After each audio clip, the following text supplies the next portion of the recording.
Hello everyone, आज date है 30 जनवरी और द हिंदू न्यूज एनालिसिस में आपका स्वागत है। इस वीडियो में हम द हिंदू की इंपॉर्टेंट न्यूज को प्रीलिम्स और मेंस के पर्सपेक्टिव से डिस्कस करने वाले हैं। फर्स्ट न्यूज, सुप्रीम कोर्ट ने यूनियन गवर्नमेंट से पूछा है कि आप यूनियन पब्लिक सर्विस कमीशन के जो एस्पायरेंट्स हैं उनको आप वन टाइम कंसेशन क्यों नहीं दे सकते हो।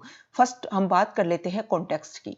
लास्ट ईयर 2020 में जो यूपीएससी का प्रीलिम्स का एग्जाम्स हुआ था तो बहुत सारे हेल्थ वर्कर्स थे जो कोविड-19 पेंडेमिक से जूझते हुए काम कर रहे थे हॉस्पिटल्स में रेगुलर, तो उनको प्रॉपर टाइम नहीं मिल पाया। तो जब उनका प्रीलिम्स क्लियर नहीं होता है तो सुप्रीम कोर्ट में एज ए कंसेशन के रूप में कि उनको एक जो अटेम्प्ट है वो एक्स्ट्रा दिया जाए क्योंकि उनकी जो प्रिपरेशन है वो अच्छे से नहीं हो पाई। तो सुप्रीम कोर्ट ने पूछा है यूनियन गवर्नमेंट से कि हम आपको ये नहीं बोल रहे हैं कि आप 32 एज जो एक एज डिसाइड आपने कर रखी है उसको आप रिलैक्सिंग करो और उसको एक्सटेंड करो। सिर्फ हम बोल रहे हैं कि कोविड-19 पेंडेमिक की वजह से जिन एस्पायरेंट्स की जो प्रिपरेशन है अच्छे से नहीं हो पाई थी उनको आप एक कंसेशन मतलब एक चांस कंसेशन के रूप में दे दीजिए। अब देखो यूपीएससी टर्म्स है वो इंपॉर्टेंट हो जाती है हमारे एग्जाम के पॉइंट ऑफ व्यू से। तो यूपीएससी से रिलेटेड कुछ फैक्ट्स हम यहाँ पर देख लेते हैं। जब हमारा इंडिया मतलब अंग्रेजों के अधीन था उसी समय 1 अक्टूबर 1926 को पब्लिक सर्विस कमीशन के रूप में इसको एस्टेब्लिश किया गया था। बाद में जब 1935 में गवर्नमेंट ऑफ इंडिया एक्ट आया तो उसने इसको फेडरल पब्लिक सर्विस कमीशन के रूप में रिकंस्टिट्यूट कर दिया। और जब हमारा इंडिया आजाद हुआ तो उसी फेडरल पब्लिक सर्विस कमीशन का रीनेम कर दिया गया यूपीएससी के नाम से। हमारे इंडिया की जो भी सेंट्रल रिक्रूटिंग मतलब इंडिया की प्रीमियर सेंट्रल रिक्रूटिंग एजेंसी है यूपीएससी। ऑल इंडिया सर्विसेज के लिए ग्रुप ए और ग्रुप बी के लिए जो भी एग्जाम होते हैं अपॉइंटमेंट होते हैं उसके लिए रिस्पॉन्सिबल होती है यूपीएससी।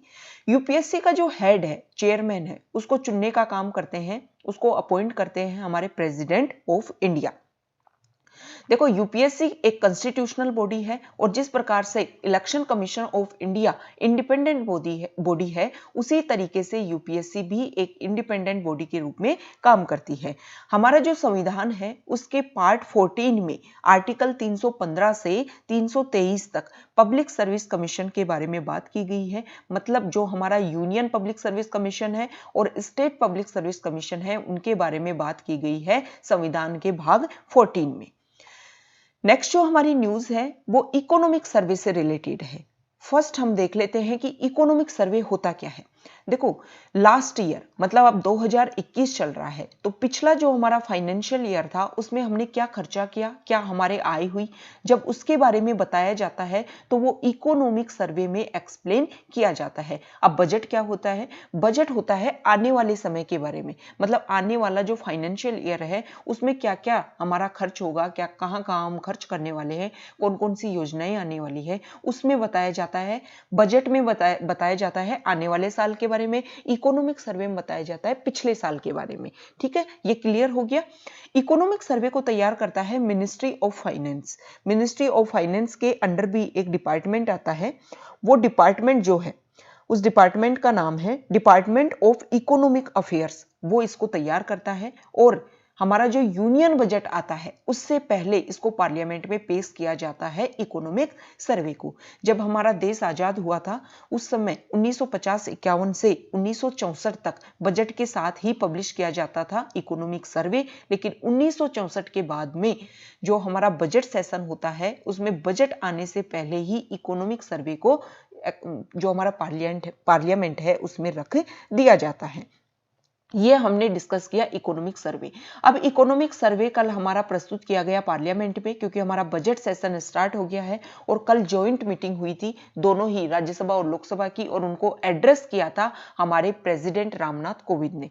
देखो जब भी जनरल इलेक्शन होते हैं, जनरल इलेक्शन के बाद में जब स्टार्ट होता है पार्लियामेंट तब, और प्रत्येक साल का जब पहला सेशन होता है तो उसमें हमारे जो प्रेसिडेंट है उनकी स्पीच के द्वारा ही इनॉग्रेशन होता है पार्लियामेंट का। और ये आता है हमारे संविधान के आर्टिकल 87 के पार्ट सब 1 में ये बताया गया है कि प्रेसिडेंट के स्पीच से ही स्टार्ट होगा पार्लियामेंट का इनॉग्रेशन।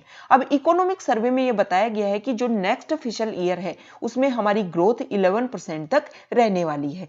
यहां पर हमारी इकोनॉमी के बारे में बताया गया है कि वी शेप्ड हमारी ग्रोथ होने वाली है। देखो वी शेप्ड ग्रोथ मतलब डायरेक्ट हम नीचे गए कोविड-19 पेंडेमिक की वजह से, लेकिन हम वहां रुके नहीं और डायरेक्ट बूस्टअप हो गई हमारी इकोनॉमी। यहां पर हमारे जीडीपी से रिलेटेड कुछ डाटा दे रखे हैं।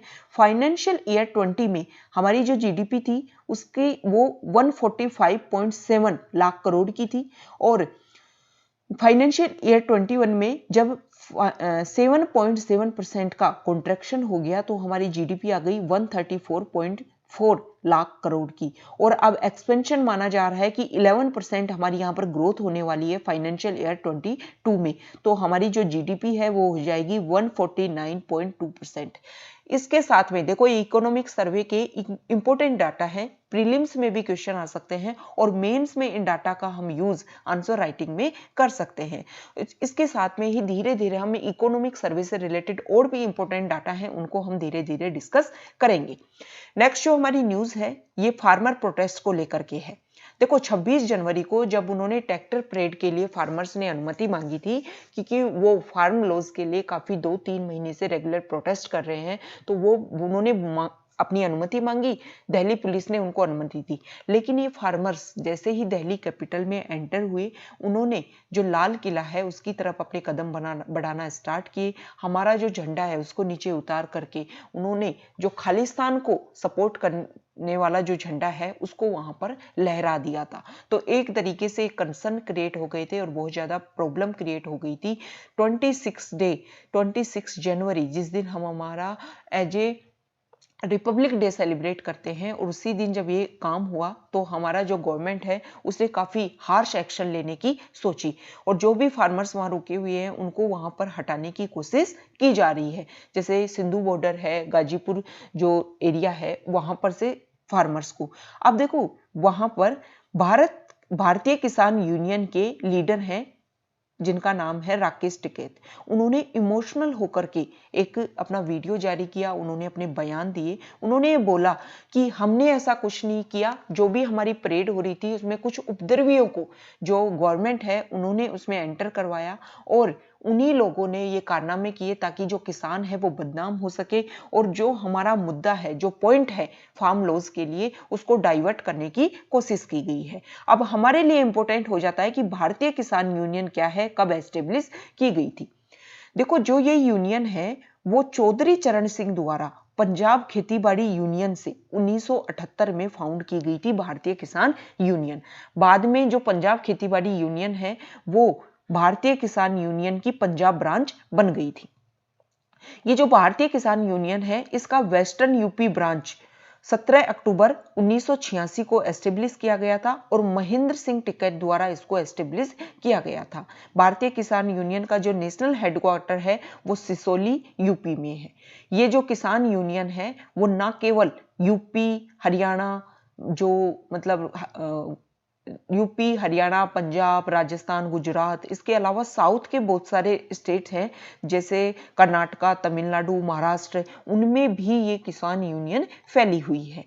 तो देखो ये प्रोसेस चल रहा है फार्मर्स के बीच में और गवर्नमेंट के बीच में रेगुलर क्लैश चल रहा है। गवर्नमेंट ये चाहती है कि फार्मर्स बिल्कुल पीछे जाएं और ये जो फार्म लॉज हैं उनको अप्लाई किया जाए, लेकिन फार्मर्स ये चाहते हैं कि इन फार्म लॉज को बिल्कुल हटा दिया जाए और हमें मिनिमम सपोर्ट प्राइस को एक एज ए लॉ के रूप में हमारे यहाँ पर अप्लाई किया जाए। मिनिमम सपोर्ट प्राइस वर्तमान में जो गवर्नमेंट है वो 23 क्रॉप्स के ऊपर देती है और मिनिमम सपोर्ट प्राइस जो है वो रेट है जिसके ऊपर गवर्नमेंट फार्मर्स से उनका जो फार्म प्रोडक्शन होता है उसको खरीदती है।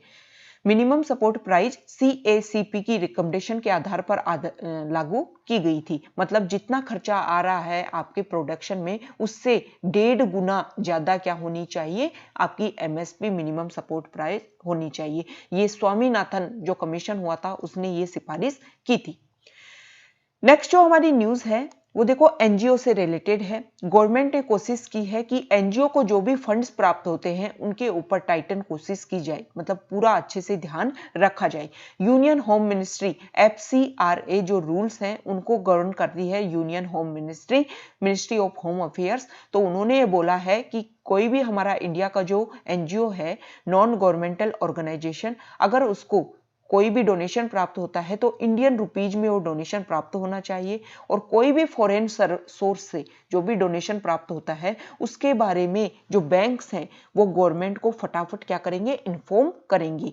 ये इस तरीके से एनजीओ को जो भी विदेशों से फंडिंग प्राप्त होती है उन सब का पता करने की कोशिश की जा रही है, ताकि जो हमारी इंडिया की जो इंटरनल सिक्योरिटी है उसके लिए कोई भी परेशानी ना हो।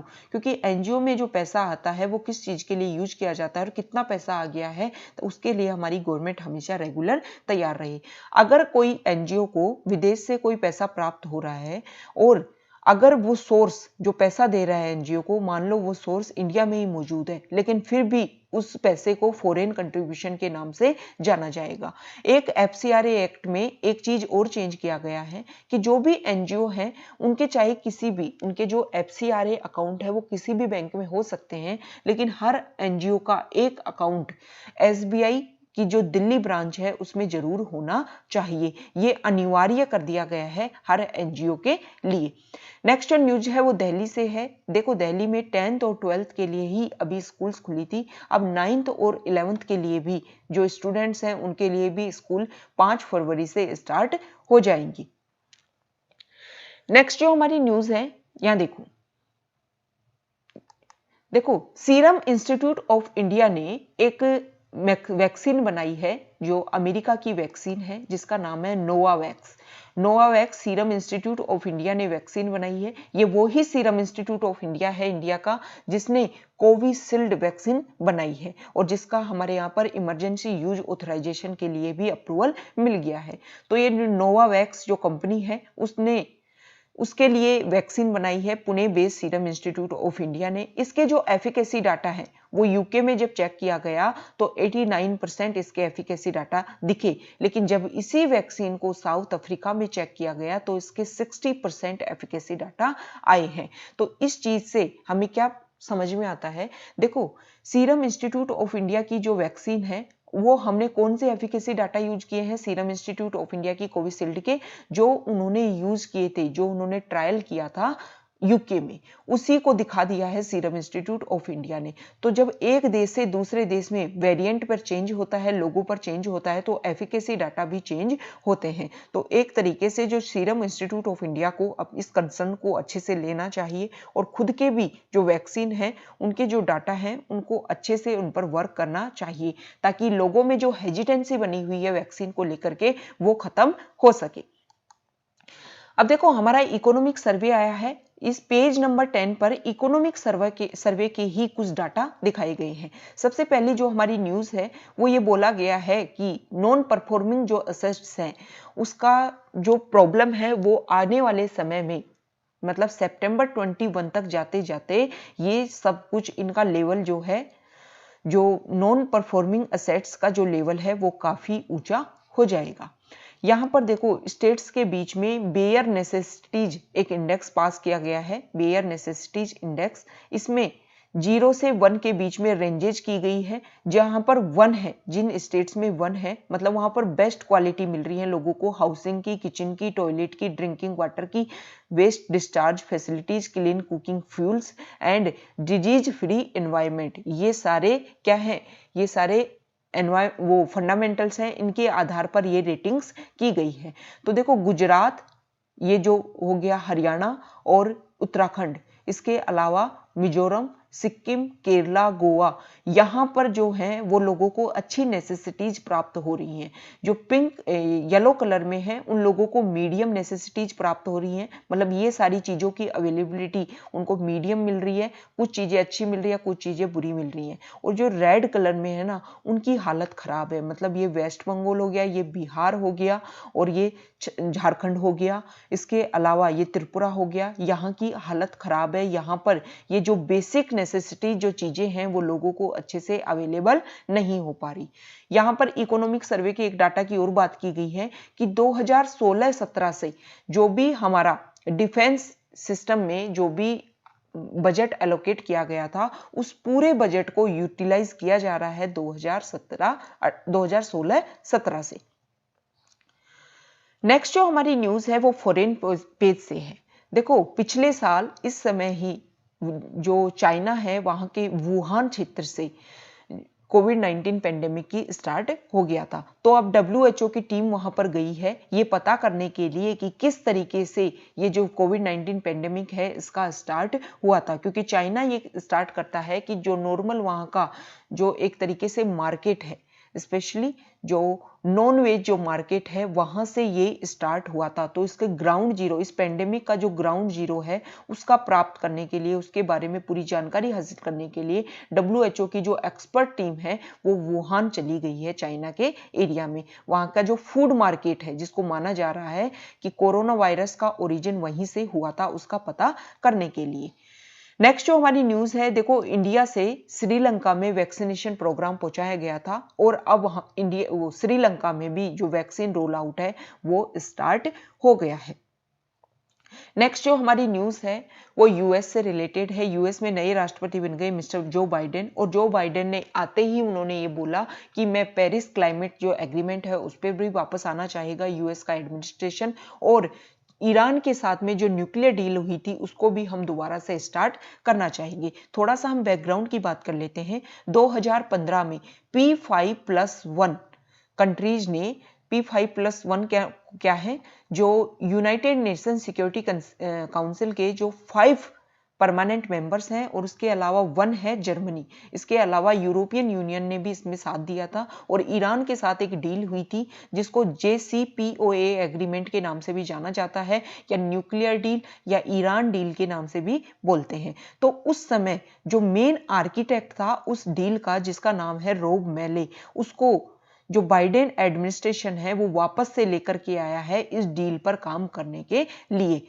देखो, जब मिस्टर ट्रंप नए राष्ट्रपति बने तो उन्होंने इससे हाथ पीछे खींच लिए थे। उन्होंने ये बोला कि ईरान पर जो भी सैंक्शंस लगाए गए हैं, जो भी उनको बोला गया है, उनको ईरान ढंग से इम्प्लीमेंटेशन अपने यहाँ पर नहीं कर रहा, और जो इनको एक टाइमलाइन दी गई थी ईरान को कि इतने समय में आपको अपने जो भी स्टॉक पाइल है उनको कम करना है, तो मिस्टर ट्रंप ने ये बोला था कि ये जो टाइमलाइन है वो बहुत लंबी है और यूएस इतने लंबे समय तक इसका वेट नहीं कर सकता। ठीक है, देखो, ये जो ईरान डील हुई थी, न्यूक्लियर डील, इसके ऊपर ध्यान रखने के लिए IAEA जो इंटरनेशनल एटॉमिक एनर्जी रिलेटेड जो एजेंसी है उसको ध्यान दिया गया था, उसको ये जिम्मेदारी दी गई थी कि आप ध्यान रखोगे कि ईरान अपने यहाँ पर ये सब कुछ इंप्लीमेंट कर रहा है या नहीं कर रहा है। तो ये आज का हमारा डिस्कशन था, कई इंपॉर्टेंट न्यूज को हमने डिस्कस किया। Okay, thank you.